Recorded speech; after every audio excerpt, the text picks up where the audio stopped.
Hello, my most amazing artists. Today we're going to be making dots in celebration of Dot Day.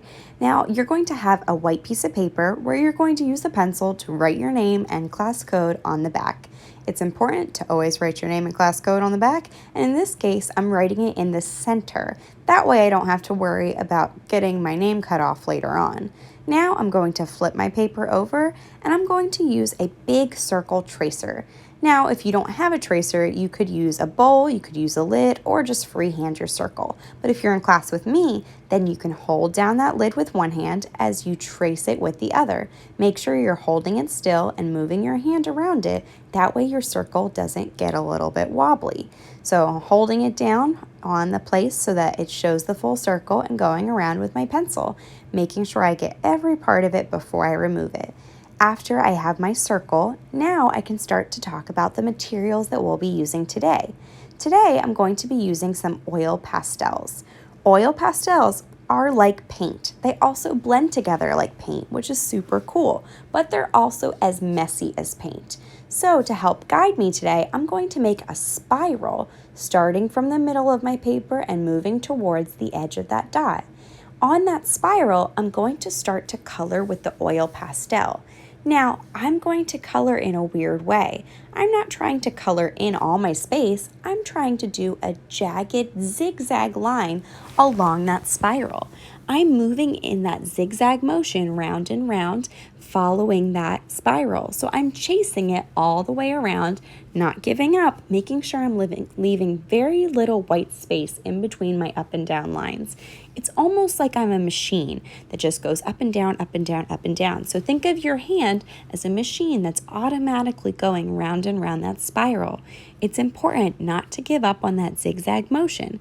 It's not like scribbling. Even if it looks a little messy, it's definitely not a scribble pattern. This will not work if you scribble, and it also won't work if you just color it in a smooth spiral. It has to have that little bit of zigzag texture to it and pattern. Now I'm going to pick a new color. You can use whatever colors you want. You don't have to do the same thing that I'm doing because you're the artist, of course. But it is a good idea to use analogous colors. Analogous colors are colors that are next to each other on the color wheel. That means they'll blend well together because oil pastels do mix together.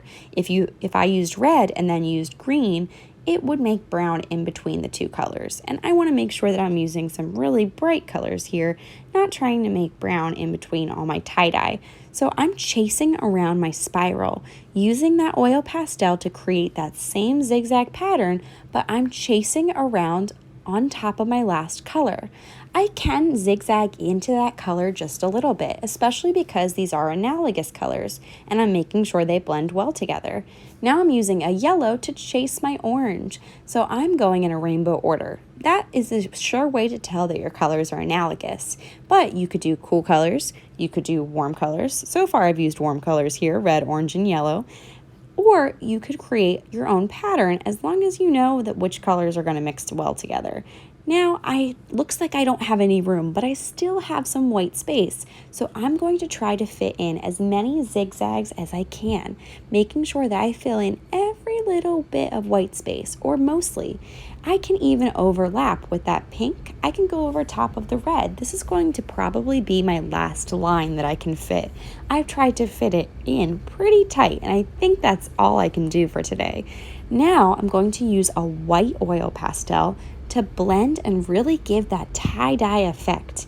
Now, if your oil pastel looks dirty, it's because it was sitting in there with the others. So what you can do is hold it on its side or just on the front or the back, whichever way you want, and scribble with it on the sides or the back of your paper. This is going to clean off the oil pastel. All it had was a little bit of color from sitting next to the other oil pastels. So all you have to do is give it a little scribble and it's good to go. I'm starting in the middle and pulling out and down towards the outsides of my dot. So I'm starting in the middle and pulling up or pulling to the side or down, just moving in that outward motion towards the edges of my dot. That's going to create that tie-dye look by moving it out, just like it's spiral and it's spinning in that motion.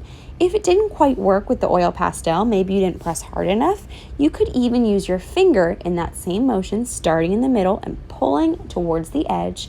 You could do that same thing, but just beware, it's very messy. This is going to be a way that your hands definitely need to use an art wipe or hand sanitizer to get that oil pastel off. Make sure you're not wiping it on your clothes either, because it could stain. When I'm done, I'm going to use my scissors. Now I'm going to use my scissors after I sign it. Remember that in the book, Vashti learned that artists always sign their artwork when they're done, so when it gets hung up in a gallery or an art show, everybody knows who made it. Then I'm going to cut out my dot, and I'm making sure that I'm doing baby shark chomps, making sure that with one hand I'm holding the paper and my other hand, the cutting hand, is the one that opens and closes the scissors in baby shark chomps. Making sure I'm making small, careful cuts around that circle line and not going crazy with giant chomps, because then I'd have a jagged edge there.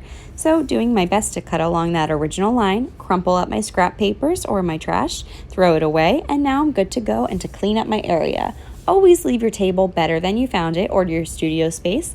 And now I'm ready to celebrate Dot Day, and this can go and be hung up. Here, let's do a super speedy review, just in case that was a lot of steps. So I take my paper, write my name on it, draw my spiral and my circle, and then I chase that circle or that spiral around with that zigzag line with the oil pastel, and then I keep chasing it and chasing it. So I'm taking that oil pastel and moving in that machine zigzag motion and chasing it round and round. If it helps you remember, you could turn your paper as you go as you do this. Remember that analogous colors are going to blend best, so in this dot I decided to use all cool colors: green, blue, and purple. If you forget which colors are analogous, well, you could look around my art room or at a color wheel. There's a lot of ways to tell. If you look at a rainbow, if the colors are next to each other in that rainbow, they're analogous. Any three colors, I would say, are going to blend well together. Then I take that white oil pastel, moving it out towards the edges from the center, or I could use my finger and then cut it out. I'm all done after I sign it, of course, to show that it's a finished masterpiece. All right, artists, have fun creating your dots in celebration of Dot Day.